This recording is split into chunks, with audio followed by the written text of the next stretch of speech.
Bluetooth နဲ့ချက်တွေကိုသုံးတာက microwave မီးကိုအသေးစားတစ်လုံးကိုကျွန်တော်ရဲ့နားလေးကိုထည့်ထားလို့ပဲတဲ့။တနည်းအားဖြင့်ပြောရမယ်ဆိုရင်ကျွန်တော်ရဲ့အုံနောက်ကြီးကို microwave ထဲမှာထည့်ပြီးကြော်နေရတယ်အတူတူပဲလို့ပြောကြပါတယ်။ social media တွေပေါ်မှာဆိုလို့ရှိရင်ဒီချက်လက်ကိုပြောနေတဲ့ video ပေါင်းများစွာ post ပေါင်းများစွာတွေ့ရပါတယ်။ဒါဆိုရင်ဒီချက်ကတကယ်ရောမှန်ရဲ့လား။ပထမဆုံးပြောရမယ်ဆိုရင်တော့ Bluetooth ကောင် microwave oven တွေကိုနှစ်ခုစလုံးက 2.4 GHz ဝန်းကျင်ရှိတဲ့ frequency ကိုသုံးနေကြတာချင်းတူပါတယ်။ဒါပေမဲ့ frequency တူတာနဲ့အန္တရာယ်ရှိတာတော့မဟုတ်ပါဘူး။အဓိကအရေးကြီးဆုံးကတော့ power ဖြစ်ပါတယ်။ microwave oven တစ်လုံးကအစားအစာတွေကိုအပူပေးဖို့အတွက်600 watt ကနေ1200 watt ဝန်းကျင်လောက်အထိ power လိုအပ်ပါတယ်။ဒါပေမဲ့ Bluetooth earbud တွေကတော့ပုံမှန်အားဖြင့်ဆိုရင် 0.001 watt လောက်ကနေပြီးတော့ 0.01 watt ကြားလောက်ပဲလိုအပ်တာဖြစ်ပါတယ်။တနည်းအားဖြင့်ပြောရမယ်ဆိုရင်တော့ Bluetooth နဲ့ချက်တွေက microwave မီးဖိုတွေထက်အဆပေါင်းတောင်းနဲ့တိန်နဲ့ချီပြီးတော့ power အသုံးပြုမှုနေတာဖြစ်ပါတယ်။ဒါကြောင့် Bluetooth နဲ့ချက်တွေက microwave မီးဖိုတွေလိုမျိုးအပူတွေကိုထုတ်လွှတ်ပြီးတော့အုံနောက်ကိုကြော်နိုင်လောက်အောင် power မရှိပါဘူး။နောက်ထပ်သိထားတဲ့အချက်လက်တစ်ခုကတော့ကျွန်တော်တို့ Bluetooth ဆိုတာက non-ionizing radiation ကိုအသုံးပြုတာဖြစ်ပါတယ်။ကျွန်တော်တို့ Wi-Fi နဲ့ FM radio တွေပြီးတော့ TV signal တွေပေါ့ဒါတွေအားလုံးကလေ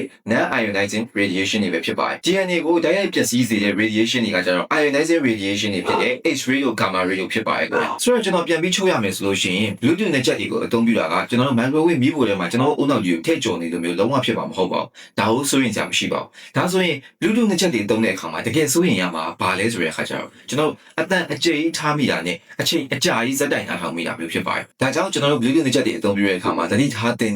60ဆိုတဲ့စီမင်းလေးတစ်ခုကိုကျွန်တော်မျှဝေပေးချင်ပါတယ်။အဲ့ဒါကတော့ volume percentage 60တခါလဲဇက်တိုက်အသုံးပြုချိန်60မိနစ်ဖြစ်ပါတယ်။ကျွန်တော်တို့က Bluetooth နဲ့ချက်တွေရဲ့ volume ကို 100% ကြီးအပြည့်မထားသင့်ပါဘူး။60ရာခိုင်နှုန်းကြီးပဲအမြင့်ဆုံးထားသင့်ပါတယ်။အသုံးပြုတဲ့အခါမှာလေတနားရီထပ်ပို့ပြီးတော့ဇက်တိုက်အသုံးမပြုသင့်ပါဘူး။မိနစ်40 45မိနစ်လောက်သုံးပြီးလို့ရှိရင်ခဏနားပေးပြီးတော့မှပြန်ပြီးတော့နားထောင်တာမျိုးကောင်းပါတယ်။အပြင်သွားတဲ့အခါမှာတောက်လျှောက်တက်ထားတာမျိုးအလုပ်လုပ်တဲ့အချိန်မှာတောက်လျှောက်တက်ထားတာမျိုးဒါဟာကျွန်တော်ရဲ့နားစီအမေးပါးတွေနဲ့ကျွန်တော်ရဲ့အာရုံကြောတွေကိုထုံသွားစေရဲ့ထိခိုက်ပျက်စီးစေပါတယ်။ဒီနေ့အတွက်ဗီဒီယိုလေးကဒီလောက်ပါပဲ။သိပ္ပံနဲ့နည်းပညာကဏ္ဍကအသိမှအမှတ်မှားတွေကိုကျွန်တော်နဲ့တူတူလိုက်ပြီးတော့လေ့လာခြင်းလဲဆိုရင်တော့ကျွန်တော်ရဲ့ channel ကို follow ထားလို့ရပါတယ်ခင်ဗျအားလုံးကျေးဇူးများကြီးတင်ပါတယ်